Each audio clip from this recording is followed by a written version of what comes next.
Assalamualaikum warahmatullahi wabarakatuh.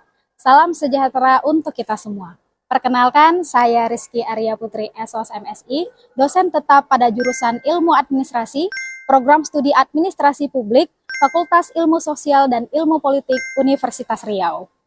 Video ini dirangkai sebagai bagian dari unjuk kerja Tridharma Perguruan Tinggi atau PDD UKTPT dalam rangka pemenuhan persyaratan sertifikasi dosen tahun 2026, khususnya pelaksanaan Tridharma bidang pengajaran. Pada kesempatan ini, saya akan memaparkan pembelajaran untuk mata kuliah Birokrasi dan Governansi Publik, yang mana mata kuliah ini selaras dengan bidang kepakaran dan pengembangan akademik saya di program studi administrasi publik, yakni di bidang Local Governance dan Inovasi.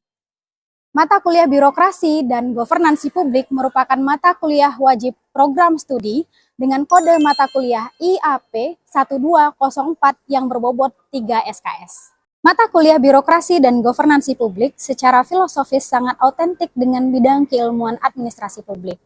Selanjutnya, mata kuliah ini membahas tentang teori birokrasi dan peran birokrasi dalam penyelenggaraan pemerintah, pergeseran paradigma governance ke governance, serta mengenal beragam variasi dan governansi teori secara aplikatif di tingkat daerah, nasional, regional, hingga internasional. Pengetahuan dan pemahaman mahasiswa dalam mata kuliah ini akan menjadi fondasi yang kuat bagi mahasiswa untuk mempelajari konsep-konsep lebih lanjut dalam administrasi publik. Adapun capaian pembelajaran program studi yang dibebankan untuk mata kuliah ini adalah yang pertama dari aspek pengetahuan, yakni menguasai konsep teoritis konseptual bidang administrasi, manajemen, organisasi, dan sosial lainnya. Yang kedua, keterampilan 1, mampu menerapkan pemikiran logis, kritis, sistematis, dan inovatif dalam konteks pengembangan atau implementasi ilmu pengetahuan dan teknologi sehingga menghasilkan kinerja mandiri yang bermutu dan terukur baik secara individu maupun kelompok. Yang ketiga, keterampilan 2, mampu menganalisis permasalahan kontekstual dari public governance dan institution dan public management and organization. Yang keempat, keterampilan 3, mampu menganalisis dinamika dalam hal tata kelola, termasuk di dalamnya adalah interaksi antar aktor dalam institusi atau intergovernmental relation. Selanjutnya, capaian pembelajaran mata kuliah atau CPMK dari mata kuliah ini adalah yang pertama yaitu CPMK 1, mahasiswa mampu menjelaskan tentang definisi birokrasi dan praktik penyelenggaraannya. Yang kedua, yakni CPMK 2, mahasiswa mampu menjelaskan tentang teori governance sebagai pergeseran dari paradigma government. Agar pembelajaran berjalan dengan efektif dalam prosesnya harus disesuaikan dengan rencana pembelajaran semester atau RPS dan materi perkuliahan.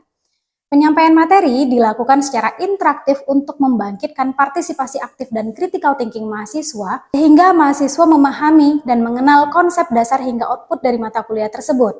Memanfaatkan sumber digital, saya juga menggunakan Google Classroom sebagai media berbagi materi dan penugasan, serta Zoom Presentation dan Google Meet sebagai media pembelajaran daring ketika hybrid learning dilakukan. Dosen tidak lagi sebagai pusat pembelajaran, oleh karena itu saya selalu menerapkan student-centered learning dan cooperative learning agar suasana lebih hidup dan interaktif. Cara ini saya lakukan melalui small group discussion, tanya jawab, analisis studi kasus dengan mereview artikel jurnal, presentasi hasil proyek, serta proses refleksi pembelajaran di akhir perkuliahan. Dalam proses pembelajaran, saya menerapkan evaluasi secara berkelanjutan dengan mengkombinasikan penilaian formatif dan sumatif. Penilaian tidak hanya berfokus pada hasil akhir, tetapi juga pada proses belajar mahasiswa melalui keaktifan dalam diskusi, penyelesaian tugas individu dan kelompok, presentasi, kuis, serta ujian yang mengacu pada capaian pembelajaran mata kuliah. Hasil penilaian selalu diikuti dengan pemberian umpan balik sehingga mahasiswa dapat merefleksikan perkembangan kompetensinya dan termotivasi untuk terus meningkatkan kualitas pembelajaran. Dengan penerapan proses delivery, interaction, dan assessment, saya yakin akan mampu menciptakan iklim belajar yang kondusif, interaktif, dan inovatif. Model pembelajaran yang digunakan dalam mata kuliah ini yakni Case Based Learning atau CBL. Mahasiswa secara berkelompok berdiskusi, mereview, lalu menganalisa dan mempresentasikan hasil diskusi. Penilaian dilakukan dengan mempertimbangkan kemampuan keaktifan, kolaborasi atau kerjasama, dan hasil diskusi serta kesesuaian media yang dikembangkan. Dalam pelaksanaan perkuliahan, saya menggunakan referensi yang mutakhir dan relevan, meliputi buku, birokrasi dan governansi publik, artikel ilmiah dari jurnal nasional dan internasional bereputasi, serta berbagai sumber digital yang kredibel.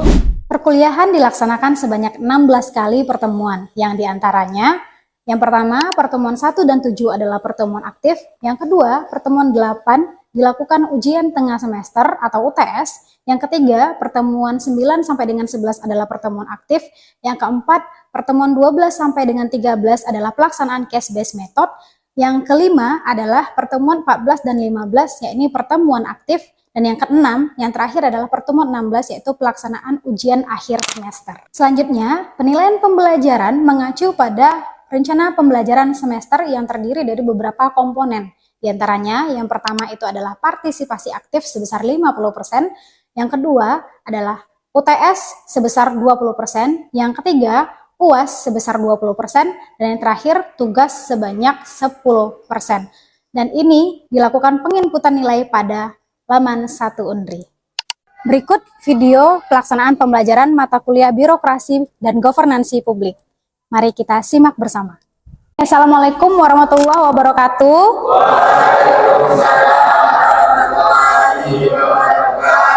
Selamat siang semuanya. Apa kabar? Oke, baik. Siang hari ini kita kembali lagi di kelas mata kuliah birokrasi dan governansi publik. Yang mana kelas ini kita sudah mencapai pertemuan ke-13 ya. Nah, minggu lalu adalah pertemuan ke-12, hari ini pertemuan ke-13. 12 dan 13 ini adalah pertemuan di mana kita menggunakan case-based learning. Oleh karena itu, kalian di sini sudah duduk berdasarkan kelompoknya masing-masing. Sebelum kita lanjutkan perkuliahannya, kita berdoa terlebih dahulu menurut agama dan kepercayaan kita masing-masing. Berdoa dimulai. Berdoa selesai. Karena ini kelasnya siang ya, jam setengah 2 atau 13.30 ya. Nah, ini jam-jam rawan ya. Jadi jam-jam rawan ngantuk nih karena siap makan siang. Jadi sebelum kita mulai kita ice breaking dulu, boleh? Oke, silakan berdiri. Ya, silakan berdiri. Oke, nah berdirinya cuman gini aja. Oke, 1, gerakan ininya bahunya 2, 3, 4, 5. Majukan ke depan. 1, 2, 3, 4, 5. Oke, terima kasih. Ya, semoga sedikit peregangan ya, biar tidak terlalu ngantuk. Nah, di pertemuan minggu lalu, itu di pertemuan ke-12, kita sudah menyepakati dan materi sudah saya kirimkan ya di Google Classroom untuk mata kuliah ini terkait dengan presentasi kelompok yang akan dilakukan hari ini. Kelompoknya ada 3, semuanya sudah duduk berdasarkan kelompoknya masing-masing? Ya. Oke, baik. Minggu lalu saya sudah jelaskan tentang variance of governance ya, atau jenis-jenis tata kelola ya. Nah, tetapi sebelumnya juga saya sudah menjelaskan terkait dengan paradigma ya, paradigma government ke governance. Nah, oleh karena itu saya mau bertanya dong sebelum kita lebih lanjut ya. Apa sih yang kalian pahami atau sejauh mana pemahaman kalian terhadap perubahan paradigma government ke governance? Ada yang bisa jawab? Oke, silahkan sebutkan namanya. Oke, perkenalkan nama saya Fatih Razaki, berasal dari kelompok 3. Izin menjawab pertanyaan dari Bu Kiki mengenai paradigma antara government dan governance. Jadi menurut pendapat saya, paradigma ataupun perbedaan utama antara governance dan government terletak pada konsep dasarnya, di mana government adalah lembaga ataupun organisasi yang memerintahkannya, sedangkan governance adalah sistem atau proses tata kelola dan aktor yang terlibat di dalam organisasi tersebut. Sekian jawaban dari saya. Oke, baik. Bagus sekali ya tanggapannya dari Fatih yang tadi mengkaitkan antara governance dengan governance itu ya. Dikaitkan dulu dengan konsep dasarnya tadi ya. Berarti sudah memahami satu-satu nih dari government apa, terus governance itu apa. Nah, berarti sudah paham ya berarti ya mengenai pergeseran paradigma dari government ke governance. Nah, karena sudah duduk nih bersama dengan kelompoknya masing-masing, sebelumnya saya akan menjelaskan terlebih dahulu mengenai tujuan pembelajaran dari pertemuan kita untuk variance governance ya. Nah, ini adalah mata kuliah birokrasi dan governansi publik ya di pertemuan ke-13. Nah, apa sih itu tujuan pembelajaran? Nah, dimana setiap pertemuan itu dia ada outputnya. Kalian itu diharapkan bisa apa sih?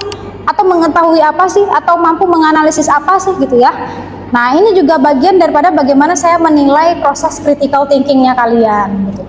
Jadi apa tujuan pembelajarannya? Yang pertama, setelah mengikuti perkuliahan, setelah melakukan diskusi kelompok, ya, kalian mampu menjelaskan perkembangan paradigma governance dalam administrasi publik atau dalam frame administrasi publik ya, dalam kerangka administrasi publik. Selanjutnya, mahasiswa mampu menganalisis karakteristik dynamic governance, kolaboratif dan network governance tadi ya melalui case based method yang sebelumnya sudah kita persiapkan. Nah, selanjutnya lagi ya, bisa nih melakukan perbandingan di antara ketiga variasi tadi ya, bisa melakukan proses pembandingan atau mengkomparasi ya berdasarkan aktor, proses dan hasil daripada masing-masing kebijakan, karena dari variasi-variasi ini tentu rekomendasi kebijakannya berbeda-beda. Oke. Nah, selanjutnya mampu mengidentifikasi nih implementasi ketiga model governance tersebut dalam penyelenggaraan pemerintahan di Indonesia dan mampu menganalisis studi kasus tadi. Mampu nih kalian menyajikan studi kasusnya berdasarkan masing-masing variasi yang sudah kalian pelajari berdasarkan buku, jurnal atau media-media pembelajaran lain. Sudah sampai di sini, kira-kira ada yang mau ditanyakan untuk prosesnya? Oke, kalau tidak kita lanjut ya. Oke, kita langsung saja memulai presentasi hasil diskusi kelompok, di mana di sini karena metodenya case based ya, maka outputnya adalah hasil analisis kasus. Dan kalau ada beberapa rekomendasi terhadap problem solving akan lebih baik lagi ya. Nah, penilaiannya akan lebih baik. Oh ya, saya juga ada rubrik penilaian nih ya, rubrik penilaian yang akan saya tunjukkan.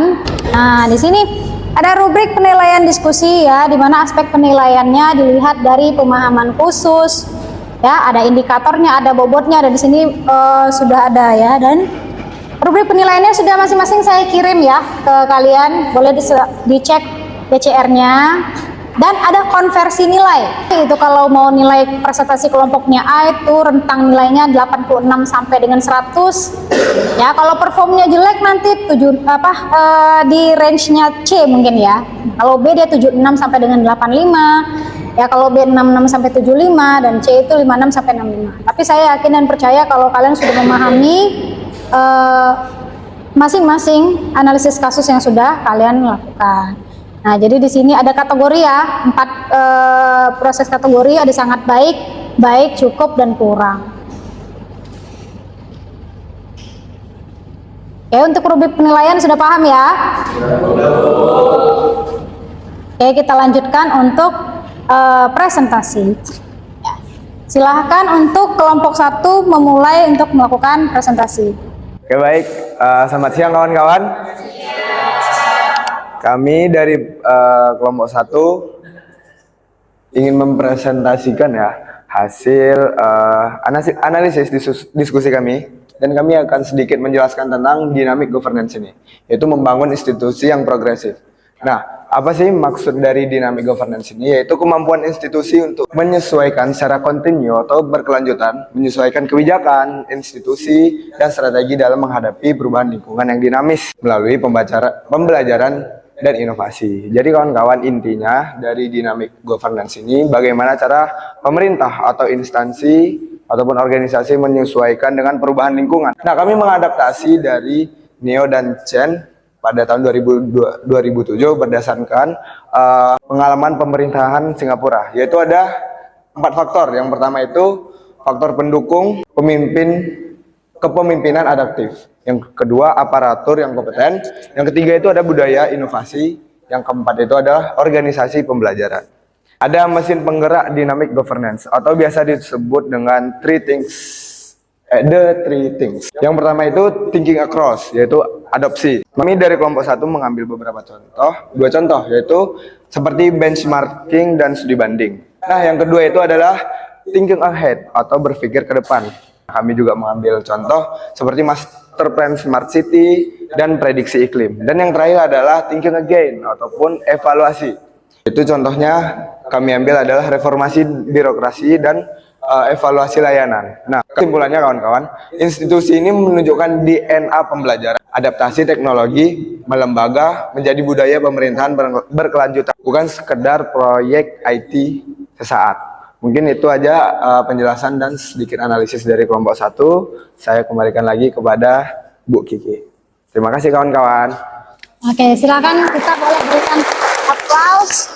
Sudah disampaikan tadi ya mengenai apa itu dynamic governance beserta dengan analisis kasus. Nah, mungkin ada teman-teman di sini semua yang mau bertanya ya. Nah, jadi disimpan saja dulu. Kita lanjutkan saja sesinya ya. Silakan kelompok 2. Assalamualaikum, saya sudah dari kelompok 2 akan mempresentasikan tentang kolaboratif governance konsensus sejajar multi-aktor. Proses pengambilan keputusan publik di mana pemerintah bermitra dan pemangku kepentingan dengan pemerintah secara bersama-sama dalam forum formal untuk mencapai konsensus. Kesetaraan aktor yaitu pemerintah sebagai fasilitator bukan diktator, dan kepercayaan atau trust antar entitas, dan ada musyawarah dan dialog kritis, juga komitmen pada tindakan bersama. Fokus utamanya membangun legitimasi dan co-production dalam menyelesaikan masalah. Sekian dari saya, terima kasih. Oke, baik, silakan memberikan aplaus. Oke, kita tampung dulu semua pertanyaan-pertanyaannya. Silakan dilanjutkan oleh kelompok 3 yang membahas tentang network governance. Di sini saya akan mencoba menjelaskan tentang network governance. Ini merupakan hasil diskusi dari kelompok kami tentunya. Baik, saya akan buka diskusi ini terlebih dahulu, penjelasan saya terlebih dahulu, bahwasanya kita sepakat bahwasanya tadi government dan governance itu merupakan suatu pergeseran paradigma gitu ya rekan-rekan. Kami akan menjelaskan tentang network governance yang fokus utamanya itu di interdependensi dan sinergi sumber daya. Di pemerintahan itu tidak ada satupun organisasi yang mampu memecahkan suatu permasalahan publik yang kompleks, karena memang suatu kebijakan publik itu sangatlah kompleks rekan-rekan, begitu ya. Nah, di sini dalam network governance ada beberapa pembagian. Yang pertama itu hubungan horizontal, dua itu interdependensi, saling bergantung secara fungsional antar lembaga. Yang ketiga itu pertukaran fleksibel. Yang keempat komunikasi intensif. Di sini kami dari kelompok 3 itu menyajikan satu studi kasus ya rekan-rekan agar bisa agar lebih memahami tentang penjelasan yang sudah saya sampaikan sebelumnya. Sebenarnya kami dari kelompok 3 itu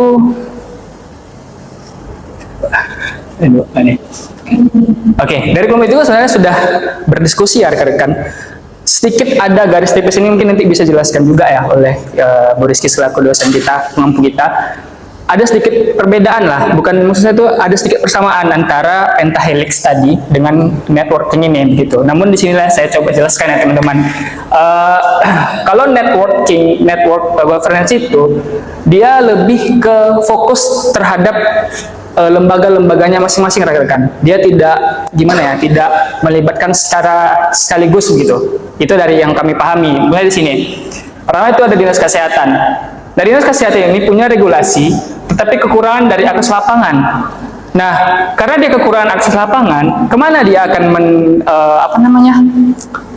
mencari ataupun melengkapi data-data yang kurang oleh mereka dengan studi kasus, yaitu program stunting lintas sektor di Kabupaten Siak melibatkan puluhan instansi tanpa garis hierarki tunggal. Jadi ada studi kasus bahwasanya kita suatu Kabupaten Siak itu ingin menciptakan suatu program lah untuk mencegah stunting begitu ya. Nah, tentu dari Pemko ataupun Pemkab Siak itu melalui Dinas Kesehatannya itu yang mempunyai regulasi. Dalam menyusun regulasi ini tentu memiliki ataupun membutuhkan data-data yang kompleks begitu ya. Nah, dilibatkanlah universitas. Universitas di mana perannya? Itu melalui naskah akademik. Naskah akademik itu yang berisikan tentang riset-riset dan inovasi gizi yang dilakukan oleh di universitas begitu ya. Nah, selanjutnya untuk data-data ibu hamil ataupun anak-anak yang ada di Pemkab Siak itu kemana dinas itu meminta data? Inilah ke Posyandu dan PKK.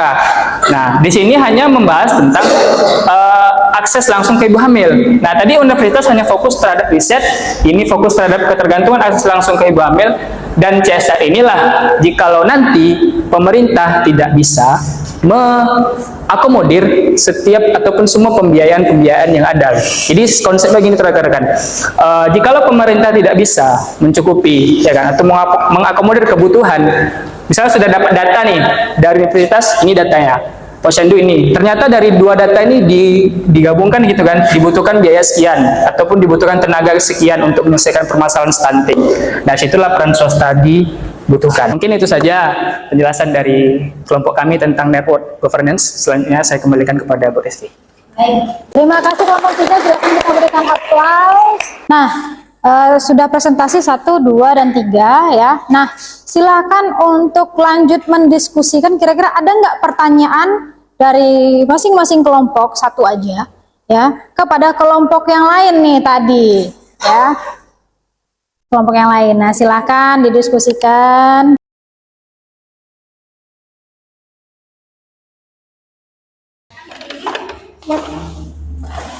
Baik, terima kasih Bu Riri atas waktunya. Baik teman-teman semua, izin perkenalkan, nama saya Linda Buliani, perwakilan dari kelompok 2. Jadi teman-teman yang ingin saya tanyakan kepada kelompok 1 mengenai studi kasus tadi, pertanyaannya, apa tantangan yang dihadapi oleh pemerintah Pekanbaru mengenai studi kasus yang teman-teman paparkan tadi? Sekian, terima kasih. Baik, perkenalkan, nama saya Sila Ramadhani.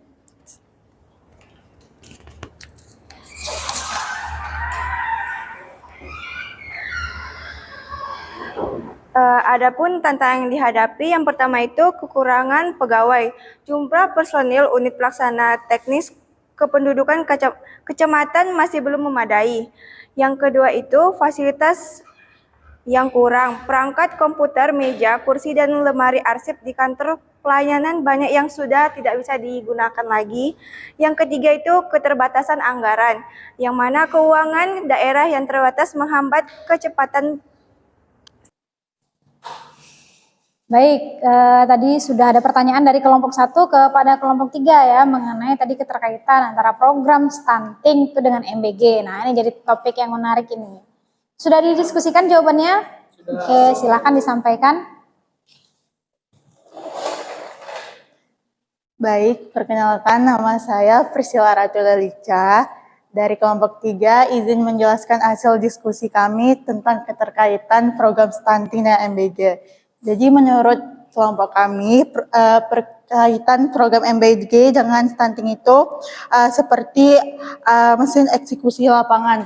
Jadi MBG itu bisa dijadikan regulasi yang efektif di dalam program stunting, karena di dalam MBG itu terdapat adanya program makanan bergizi yang dapat mengatasi permasalahan stunting pada anak-anak ataupun balita. Dan dengan adanya program MBG itu dapat mempercepat penurunan angka stunting di Indonesia. Dengan adanya MBG ini, program stunting itu dapat diregulasikan dengan baik khususnya di Kabupaten Siak. Seperti itu, Ibu. Oke. Terima kasih. Oke, terima kasih. Sudah ada pertanyaan lain? Tidak ada ya? Tidak ada ya. Oke, kalau begitu ketiga kelompok sudah mempresentasikan masing-masing, jadi lengkap dengan analisis kasusnya ya terhadap dynamic governance, ya, collaborative governance dan network governance, dan sudah ada masing-masing analisis kasus yang sangat luar biasa melihat permasalahan-permasalahan terkini. Ada layanan adaptif, ada tadi ya di pengembangan desa wisata ya di tempat saya riset ya, bagus sekali. Terus ada penanganan stunting ya. Nah, stunting ini dikaitkan dengan program yang sekarang sedang ramai dibahas, yaitu makan bergizi gratis. Nah, berbagai macam pertanyaan tadi sudah diberikan dan sudah ada jawabannya juga. Nah, di sini saya hanya melakukan penguatan terkait dengan ketiga variasi dari tata kelola ini. Kita tahu bahwa semuanya memiliki fungsi yang berbeda, ya, yang mana ada yang menekankan terhadap proses bagaimana tata kelola pemerintah yang adaptif, ya. Yang kedua, bagaimana tata kelola yang kolaboratif, dalam artian itu adalah yang secara langsung itu berhubungan dengan networking, karena bekerja sama sudah pasti membangun jejaring. Kita tahu bahwasanya pemerintah tidak mungkin melaksanakan semua kegiatan penyelenggaraan pemerintahan tanpa ada bantuan dari pihak-pihak lain. Maka dari itu di sini sesuai dengan topik dan analisis kasus yang sudah disajikan, sudah menerangkan terkait dengan bagaimana proses dynamic, kolaboratif, dan network tadi dalam tata kelola pemerintahan itu sudah berjalan. Nah, jadi kita bisa mengetahui bahwasanya penyelenggaraan pemerintah modern itu menuntut birokrasi, atau menuntut juga pemerintah untuk berevolusi. Jadi bukan hanya sekedar administrator yang statis atau diam di tempat ya, jadi bisa menjadi orkestrator peradaban yang lincah, ya. Nah, karena apa? Karena melakukan yang namanya continuous learning atau terus belajar, berbagi peran dan merajut simpo dalam kerangka tata kelola. Baik, kalau begitu ya, untuk pertemuan ke-13 ini pelaksanaan case methodnya sudah dilakukan ya. Saya ucapkan terima kasih atas partisipasinya di kelas ini. Kita ketemu lagi di minggu depan, di mana nanti feedbacknya akan saya berikan juga di minggu depan. Masing-masing tadi ya presentasi hasil diskusinya silahkan dikirim pada Google Classroom yang sudah ada ya. Dan nanti penilaian akan saya lakukan dan hasil diskusinya juga akan saya kirimkan melalui Google Classroom. Baik, sebelum kita tutup, apakah ada yang mau ditanyakan? Oke, saya harap semuanya paham ya dengan materi pertemuan ini. Oke, baik, kalau begitu terima kasih atas partisipasinya. Sehat-sehat semuanya, kita ketemu lagi di minggu depan. Saya ucapkan terima kasih. Assalamualaikum warahmatullahi wabarakatuh. Demikian video pelaksanaan pembelajaran untuk mata kuliah birokrasi dan governansi publik yang dilaksanakan di program studi administrasi publik di Fakultas Ilmu Sosial dan Ilmu Politik Universitas Riau.